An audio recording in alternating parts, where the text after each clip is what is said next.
ஒன்றும் படிக்கலண்ணே. ஒன்றும் நமக்கு படிப்பும் தெரியாது, ஒன்றுமே தெரியாதுன்னு வச்சுக்கோங்க. இன்ன வரைக்கும் எனக்கு எதுவும் தெரியாது. ஆனால் நான் ஒரு இடத்துல அ வந்த புதுசில ஒரு ஆஃபீஸ் பாயா, அது எப்படி சொல்கிறது, படிக்கலைன்னா நம்ம படிக்கலைன்னா வேலை கொடுப்பாங்க. அந்த இதை பெருக்கணும், வைக்கணும். அது மாதிரி ஒரு சாதாரணமாக தான் இருந்தேனே. அப்புறம் கல்யாணம் முடிஞ்சுது. இங்கே வாழையே தகுதி இல்லை, நமக்கு ஒன்றும் தெரியலையே, நம்ம ஊரை விட்டே போகலாங்கிற ஒரு எண்ணம் வரும்போது இந்த முருகப்பெருமான எதார்த்தமாக உள்ளே வந்தேன். அப்படியே வர வர வர தினம் வர வர என் வாழ்வு மாறிச்சுண்ணே. அப்புறம் கல்யாணம் முடிஞ்சு எல்லா ஜாதகத்துலையும் பார்த்தா குழந்தை இல்லை. எனக்கு 7, 8 வருஷமாக குழந்தை இல்லை. கல்யாணம் பண்ணதே 32 வயசு தான். அதே லேட்டாக தான் பண்ணேன்.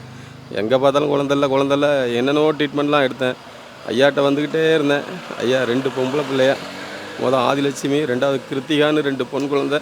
2வதுலாம் முருகனை பார்த்தா என் மகளை பார்த்த மாதிரியே இருக்கும். அந்த மாதிரி அவரே மாதிரி குழந்தைய தந்திருக்காரு.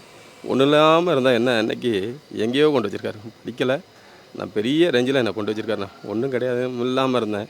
இன்றைக்கி 2 காரு, எல்லா செல்வத்தையும் கொடுத்துருக்காரு அவர். நான் வந்து நினச்சா பெருக்கி சொல்லக்கூடாது. அப்படி கக்கூசு வேலை அந்த மாதிரிலாம் சாதாரணமாக வேலை செஞ்ச அவர் ஆஃபீஸ் பாய் ஒரு இடத்துல அவ்வளோ கஷ்டப்பட்டேன். இன்றைக்கி முருகப்பெருமான் என்னை எங்கேயோ கொண்டு வச்சுருக்கான். வேறு இப்படி நிறைய இருக்குது. காலைல 4 மணிக்கு வந்து எழுப்பிடுவார். தூங்கிட்டு இருக்கும்போது சத்தம் கேட்கும், எழுப்பி காலையிலே எழுந்திரிச்சி அவர் சஷ்டி அந்த வேலைமாரில் எனக்கு நிறையா தெரில, எப்படி சொல்லணும்னு. உதவும் தெரியும், நான் படிக்கிறத கூட மறந்துடுவேன். தப்பாக மெதுவாக தான் ஸ்லோவாக தான் படிப்பேன், எனக்கு தெரியாது. அது இன்ன வரைக்கும் மனப்பாடம் என்னால் பண்ண முடியல. நானும் 5, 6 வருஷமாக படிக்கிறேன் சஷ்டிலாம்.